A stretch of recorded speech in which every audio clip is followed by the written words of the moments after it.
마태복음 21장 23절에서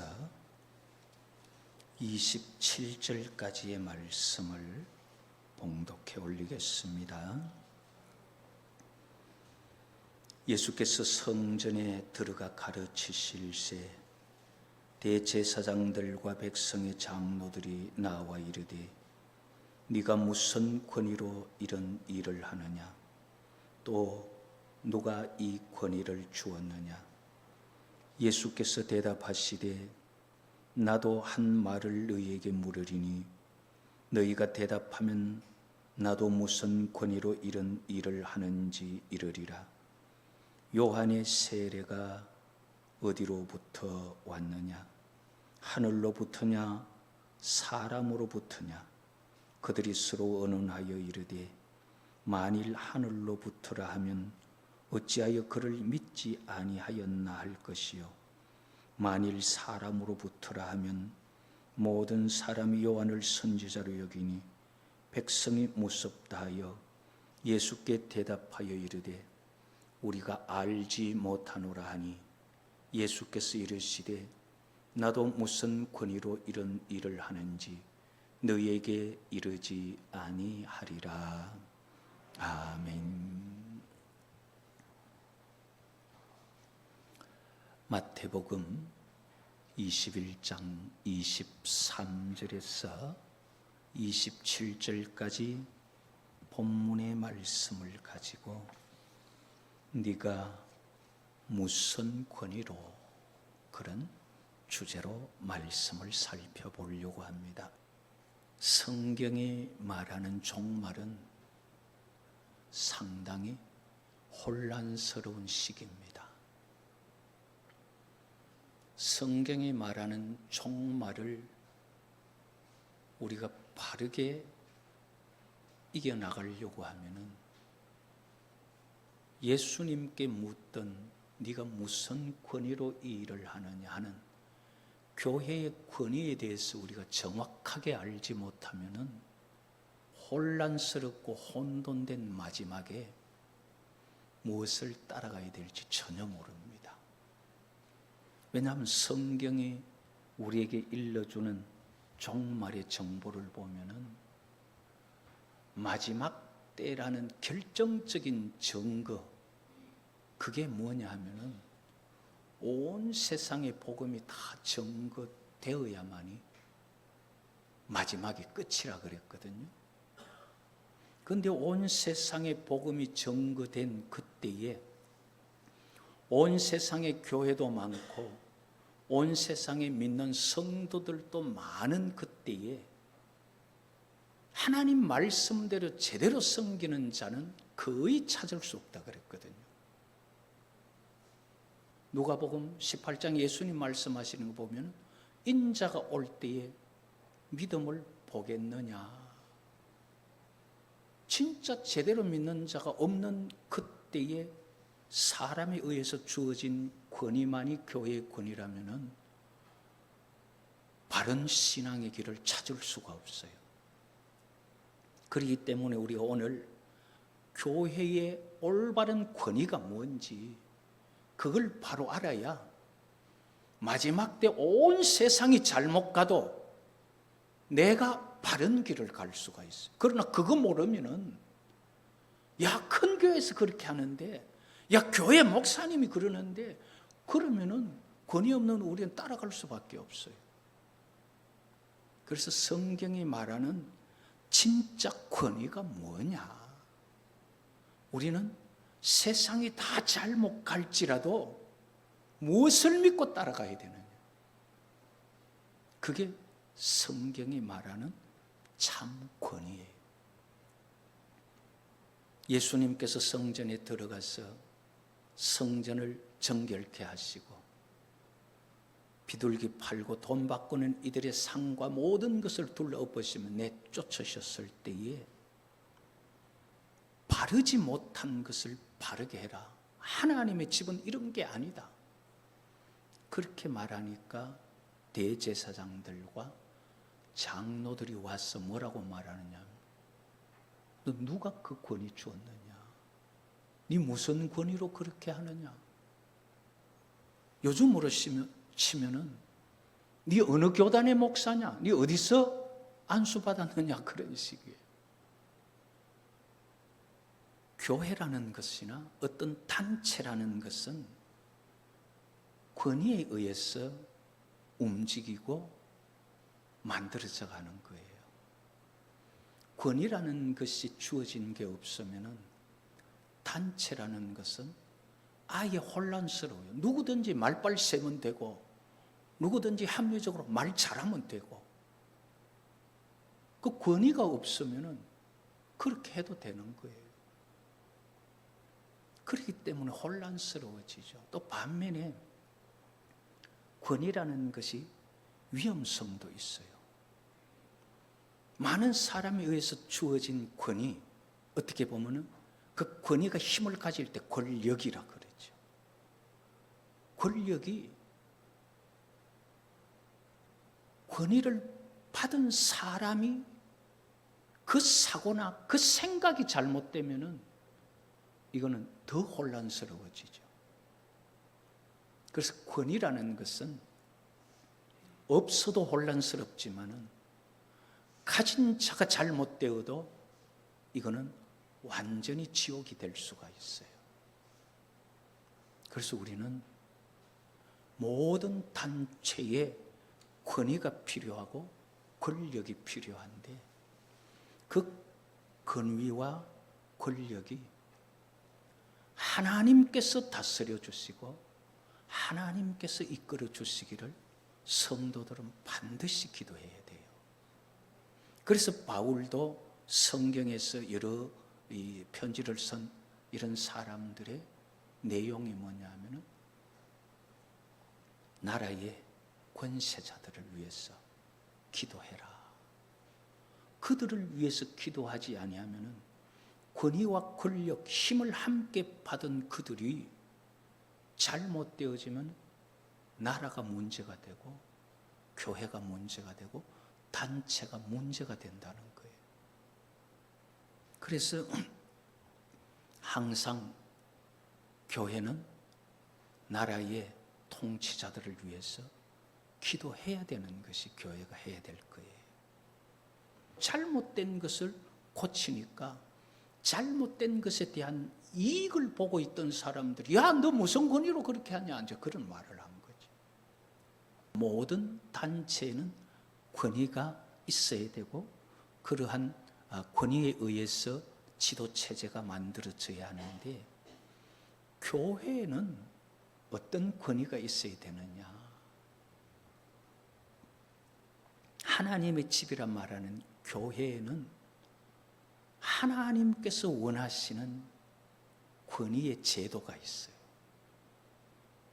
하나님께서 만드신 제도. 고린도전서 14장 33절에 보면 하나님은 무질서의 하나님이 아니시요 오직 화평의 하나님이시니 모든 성도가 교회에서 함과 같이 여자는 교회에서 잠잠하라. 그들에게 말하는 것을 허락함이 없나니 율법에 이런 것 같이 오직 복종할 것이요. 자, 여기서 우리 교회 권위를 잠시 한번 살펴보고 가면 좋을 것 같아요. 하나님은 무질서의 하나님이 아니라 질서의 하나님이에요. 화평의 하나님이에요. 자, 화평의 하나님, 질서의 하나님이 하신 말씀이 뭐냐면 모든 성도가 교회에서 함과 같이 여자는 교회에서 어떻게 하라고요?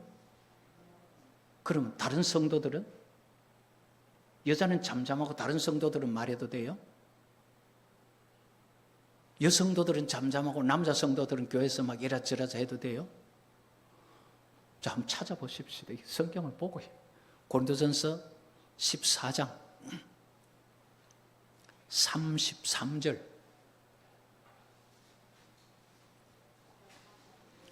고린도전서 14장 33절에 보면은 하나님은 무질서의 하나님이 아니시 오직 화평의 하나님이시라. 모든 성도가 교회에서 어떻게? 모든 성도가 교회에서 함과 같이, 여자는 교회에서 어떻게? 자, 그러면 여기서 제가 질문 드립니다. 모든 성도가 하는 것과 여자가 하는 것이 같습니까? 다릅니까? 같아요? 달라요? 같잖아요. 모든 성도들이 하는 것처럼 너도 그래 해라 그 말이잖아요. 똑같이 해라 이 말이잖아요. 그럼 교회 안에서 모든 성도, 그럼 여자만 잠잠하고 남자들은 말해도 되느냐? 그게 아니에요. 교회에서는 남자나 여자나 잠잠해라. 왜? 그 다음에 여자는 교회에서 잠잠하라. 그들에게 말하는 것을 허락함이 없나니. 자, 무슨 권위가 그들이 교회에서 말하는 걸 허락하지 않았어요? 율법에 이런 것 같이. 교회의 권위는 율법이에요. 하나님의 집의 권위는 하나님 말씀이다 이 말이에요. 그렇기 때문에 성경이 말하는 것처럼 여자도 잠잠하고 남자도 잠잠하고 모든 성도는 교회에서 잠잠해라. 그럼 누가 말하느냐? 하나님으로부터 권위를 받은 자가 말해라 그 말이에요. 그게 제사장이고 선지자고 그런 것을 말하는 거예요. 여자만 교회 안에서 잠잠한 게 아니에요. 모든 성도가 교회에서 잠잠해야 돼요. 왜? 율법이 그렇게 말하고 있다는 거예요. 율법이. 하나님 말씀이 그들에게 하나님의 권위를 받고 말씀을 전해야 하는 자들 외에는 교회에서 말하는 걸 허락한 적이 없다 그러잖아요. 그러면서 고린도전서 14장 40절에 보면 모든 것을 품위 있게 하고 질서 있게 해라. 교회는 질서를 따라서 해라. 그 질서를 누가 정했느냐? 하나님의 말씀이 정해두고 있다는 거예요. 교회의 권위는 율법에서 나오고요. 교회의 질서는 권위에서 시작되는 겁니다. 자, 그렇게 우리가 교회라는 이러한 질서 어떻게 움직여 가느냐? 예수님께 네가 무슨 권위로 이렇게 하느냐 할 때 예수님께서 대제사장들과 장로들에게 오히려 반문을 되물었어요. 그럼 좋다. 내가 무슨 권위로 말하는지 묻는다면은 내가 너희에게 하나 묻는 것을 대답하면은 크게 맞추어서 내가 대답할게. 그러면서 세례 요한의 권위는 어디서부터 왔느냐는 거예요. 세례 요한의 세례가 하늘로부터 왔느냐? 사람으로부터냐? 만일에 이 제사장들이 그 세례 요한의 권위는 하나님으로부터 하늘로부터 왔다 그렇게 말하면은 왜 세례 요한 안 믿느냐 그렇게 말할 것 같아서 세례 요한의 권위를 하늘로부터 왔다라고 말을 할 수가 없어요. 사람으로부터 왔다 하나님께로 온 거 아니다 말하려고 하니까 또 문제가 뭐냐 하면은 마가복음 1장 15절에 보면은 온 유대 지방과 예루살렘 사람이 다 나아가 자기 죄를 자복하고 요단 강에서 그에게 세례를 받더니 누가복음 3장 21절에 보면 백성이 다 세례를 받을새 예수도 세례를 받으시고 거의 유다 백성들은 다 세례를 받았고 세례 요한을 선지자로 여겼기 때문에 세례를 받았는데 이 대제사장과 장로들이 그 선지자 아니다 그러면은 여호와 하나님을 모독하거나 여호와의 말씀을 모독한다 생각되면은 백성들이 돌로 쳐서 그 사람을 죽일 수가 있어요. 그러니까 세례 요한의 세례가 사람에게서 비롯됐다 말하면 자칫하면 자기들이 돌에 맞아 죽겠거든요. 그러니까 예수님 질문에 대한 대답이 우리는 알지 못한다. 그러니까 예수님께서도 하신 말씀이 너희들이 그렇게 진실하지 못하면은 나도 무슨 권위로 말하는지 대답하지 않겠다. 모독하는 자, 잘못하는 자를 백성들이 돌로 치는 이 법이 어디서부터 나왔냐면 하나님의 말씀 권위로부터 나온 거예요. 권위가 하나님께 있기 때문에. 이 이스라엘의 그런 권위처럼 교회 안에, 믿음 안에는 권위라는 것이 있어요. 그 권위 중에서 우리 교회가 지켜야 될 가장 큰 권위가 뭐냐 하는 거예요. 교회가 따라가야 될 가장 큰 권위. 먼저 우리에게 가장 가까이 있는 것부터 본다면은 교회에서 만든 교회 제도라는 게 있어요. 교회 제도적인 권위가 있어요. 그건 누가 만들었느냐? 예수님께서 만든 제도적인 권위, 그게 노예 권위입니다. 요즘식으로 말하면 노예. 마태복음 16장 18절에 보면 내가 네게 이르노니 너는 베드로라 내가 이 반석 위에 내 교회를 세우리니 음부의 권세가 이기지 못하리라. 예수님께서 예수님의 교회를 세우면서 에베소서 4장 11절 12절에 보면은 그가 어떤 사람은 사도로, 어떤 사람은 선지자로, 어떤 사람은 복음 전하는 자로, 어떤 사람은 목사와 교사로 삼으셨으니, 왜 이렇게 예수님께서 교회 안에 사도, 선지자, 복음 전하는 자, 목사를 교회 안에 왜 두셨느냐? 12절에 에베소서 4장 12절이죠. 첫 번째, 성도를 온전하게 하기 위해서. 성도들은 성경을 읽어도, 성도들은 하나님 앞 기도한다고 해도 어느 게 옳은 건지 잘 모를 수 있다는 거예요. 그리고 미혹의 영들이 막 역사하고 인기를 따라가면 어느 게 바른지 성도들은 몰라요. 그렇기 때문에 말씀을 가르쳐 성도를 온전하게 하기 위해서 교회 안에 사도, 선지자, 복음 전하는 자, 목사와 교사, 이런 사람들을 세웠고, 두 번째로는 봉사의 일을 하게 하며 봉사의 일을 잘 하게 하는 사람이에요. 그 다음에 세 번째로는 그렇게 성도를 온전히 복음을 전하고 두 번째 봉사 일을 하게 해서 교회, 그리스도의 몸, 교회를 세우는 것, 그것 때문에 교회 안에 직분을 세우셨다는 거예요. 이렇게 세운 이 직분 교회 제도가 무너져 버리면 교회가 설 수가 없어요. 교회가 서지지를 않아요.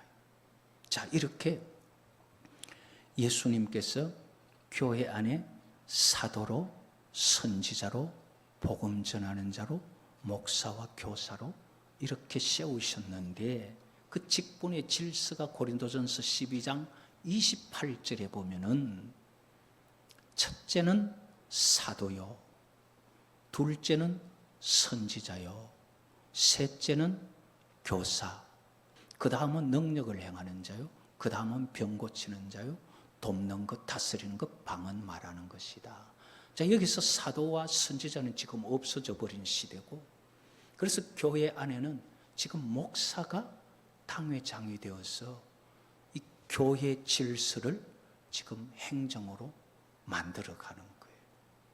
그래서 교회는 당회를 중심으로 당회에서 교회 질서가 만들어지고 있고, 그 당회에 의해서 목사가 해야 될 것을 각 부서에 부서를 만들어서 나누어 주는 그 일을 이제 맡은 자들이 실무진 재직들이에요. 주님이 세운 그런 직분자와 교회가 세운 직분자, 요게 이제 조금 차이가 있어요. 주님이 세운 직분자는 이게 교회가 뽑아서 세우는 게 아니라 노예에서 하는 거예요. 그래서 주님이 직접 한 거고, 그 다음에 주님이 직접 한 게 아니라 그 세워진 교회에서 직분이 뽑아진 그런 직분자들, 그건 이제 교회의 직분자죠. 그래서 교회가 선출을 해가지고 장로가 되든 집사가 되든 그 교회 직분자는 교회에 옮기면은 장로님 아니라 권사님 아니라 누구도 교회에 옮기면은 거기서는 그 직분자가 직분이 없어져요. 근데 목사는 주님이 세운 직분이기 때문에 어디 가도 목사, 전도사 이거는 그대로 있는 거예요. 왜? 그건 교회가 세운 게 아니기 때문에. 교회 안에 이렇게 제도적으로 세워진 권위가 있습니다. 그런데 이 권위보다 더 큰 권위가 있어요. 이것보다 더 큰 권위가 뭐냐 하면은 교회 안에는 하나님의 말씀의 권위예요. 하나님의 말씀에서 벗어난 목회를 한다 그러면 그것은 권위로 칠 수가 없어요. 예를 들어서 세상적인 어떤 배경이 있고 세상적으로 알아주는 사람이 있어서 아니면 목사보다 훨씬 더 많은 논리적이고 지식적이라서 그런 사람이 야 이건 이렇게 해야 된다 하더라도 성경하고 말씀하고 다르면은 그거는 교회 안에서 권위가 될 수 없어요. 그래서 교회 안에는 주님이 세운 제도적인 권위가 있지만은 그것보다 더 큰 권위는 하나님의 말씀이 일러주는 그 말씀대로 하느냐 안 하느냐예요. 그래서 성경대로 하지 않는 모든 것은 교회 안에서 권위를 상실하게 됩니다. 성경보다도 더 큰 권위가 교회 안에 하나 있어요. 말씀보다 더 큰 권위가 뭐냐면 그 말씀을 말씀하시는 여호와예요. 아무리 하나님 말씀하셨다고 해도 하나님께서 직접 여호와께서 나타나서 그거 아니야 하면 아닌 거예요. 성경도 뛰어넘을 수 없는 더 큰 권위는 성경을 성경으로 말씀하시는 여호와예요. 그분이 가장 큰 권위예요. 그래서 성경이 말하는 권위, 특히 말씀이 이건 하나님 말씀이다 하는 권위가 성경에 몇 가지 나와요. 그게 뭐냐 하면은 에레미야와 하나냐가 서로 예언을 하죠. 에레미야가 그렇게 예언을 했어요. 바벨론에 항복해야 된다. 모든 나라를 바벨론 왕 느부갓네살에게 주었다 하니까 하나냐가 하는 말이 야 아니다. 하나님께서 여호와께서 내게 말씀하셨는데 몇 년에 그 사람들 다 다시 돌려보낸다 그랬기 때문에 이제 바벨론 안 섬겨도 된다. 이렇게 말했어요. 백성들 앞에서 에레미야와 하나냐 둘이가 서로 다른 말을 했어요. 이때에 에레미야가 뭘 말하느냐 하면 화평을 예언하는 자는 그 말씀이 이루어져야 하나님 말씀인 줄 안다. 그렇게 말을 합니다. 그래서 누구의 말이 진짜냐 하는 참과 거짓의 정명은 에레미야 28장 7절에서 9절에 나오는 그 예언자의 말이 응한 후에야 그가 진실로 여호와께서 보낸 자다. 말씀의 권위는 어디서 나오느냐 하면 그 말씀이 그대로 이루어져야 나오는 거예요. 이게 신명기에도 나타납니다. 모세와 같은 다른 선지자 보내주겠다 할 때 신명기 18장에 모세와 같은 다른 선지자 보내주면 그 입에 내 말을 둘 때 너 그 말 들으라. 그때 백성들의 마음에 그가 여호와께서 보낸 선지자인지 아닌지 모르는데 우리 그 말을 어떻게 들을 수 있느냐. 그때 여호와께서 맨 잠은 자다 받으시 하시는 말씀인데 신명기 18장 21절에서 22절에 보면은 그 사람이 선지자라면서 말을 했는 그 말에 정흠도 없고 성취함도 없으면 듣지 마라. 여호와께서 보낸 자 아니다. 자, 여기서 하나님의 말씀의 권위는 어디에서 나와요? 그 말의 성취에서 나옵니다. 그 말이 이루어져야 돼요. 근데 여기서 우리가 하나 더 진짜 큰 권위가 어디 있는지를 보여주는 것이 뭐냐 하면은 이번에는 신명기 13장 우리 한번 찾아볼까요? 신명기 13장. 만일에 여호와의 이름으로 말한 것이 이루어지면은 여호와께서 보낸 자다 하는 권위를 가지게 되는데 신명기 13장 1절 2절에 보면 너희 중에 선지자나 꿈꾸는 자가 일어나서 이적과 기사를 네게 보이고 그가 네게 말한 그 이적과 기사가 어떻게 되고 이루어지고, 자, 그런 권위를 가졌죠. 자, 그런데도 불구하고 너희가 알지 못하던 다른 신을 우리가 따라 섬기고자 말할지라도 너는 그 선지자나 꿈꾸는 자의 말을 어떻게 하라고요? 청종하라고요? 왜 청종하지 말아야 돼요? 지금 예언이 이루어졌어요. 그 말이 권위가 입증됐어요. 그런데 왜 청종하지 말아야 돼요? 아무리 예언과 말씀이 권위가 있어도 말하는 그 주체를 능가할 수는 없는 거예요. 무슨 말인지 이해갑니까?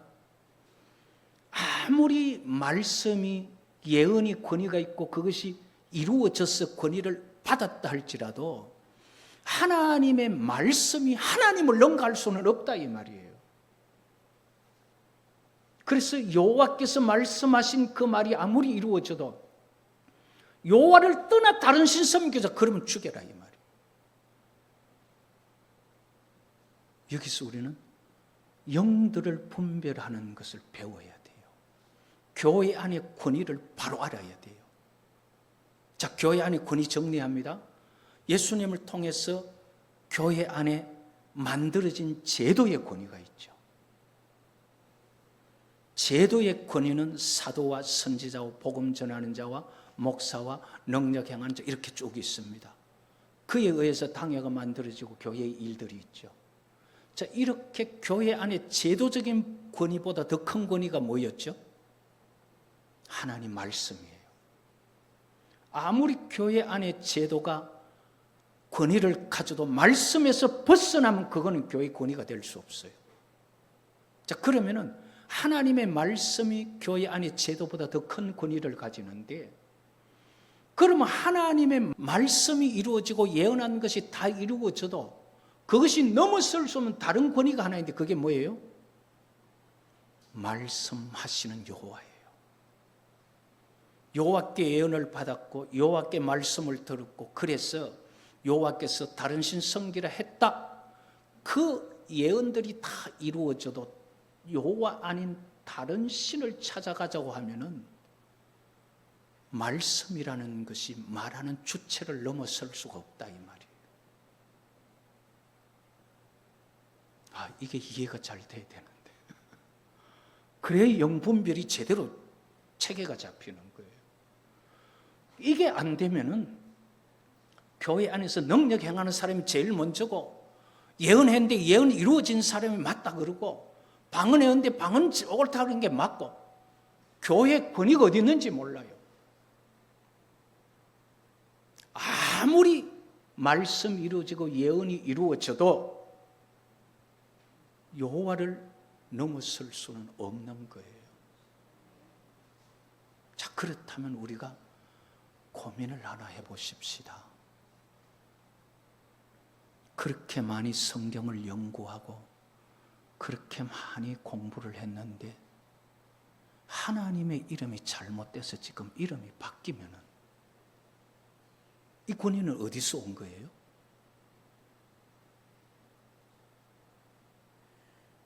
연구하고 공부한 것은 이름을 바꿔도 되는 권위가 생깁니까? 제가 강조합니다. 오늘날은 미혹의 시대입니다. 마지막 시대입니다. 무엇이 미혹인지, 무엇이 교회 안에 권위고 따라가야 할 것인지 성경을 가지고 제대로 알지 못하면은 다 넘어지게 되어 있어요. 그래서 마지막 때는 어떻게 말합니까? 인자가 올 때 믿음을 보겠느냐? 왜 믿음을 못 보느냐? 하나님께서 미혹을 보내서 불의를 좋아하는 자들을 심판하시려고 했는데 그 교회 안에 미혹받은 교회 안에 성전 안에서 섬김 받는 자가 사단이라 그랬어요. 어떻게 사단이 교회 안에 하나님이 될 수가 있죠? 미혹에 의해서. 그렇다면 우리는 분별해야죠. 분별하려고 하면 영분별에 또는 교회의 권위에 대한 것을 제대로 알아야 돼요. 그러면은 신앙의 대상이 바뀔 수가 없어요. 그런데 오늘날은 야, 그 하나님이 그 하나님이다 하고 이름 바꿔간다 이 말이에요. 고유명사가 바뀌는 건 대상이 바뀌는 거예요. 우리는 이런 것들을 분별하지 못하면 어디로 가야 될지 길을 잃어버립니다. 네가 무슨 권위로 일을 하느냐?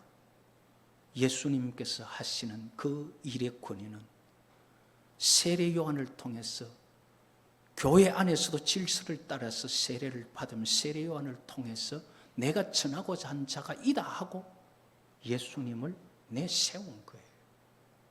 하나님께로부터 주어진 권위로 말한 거예요.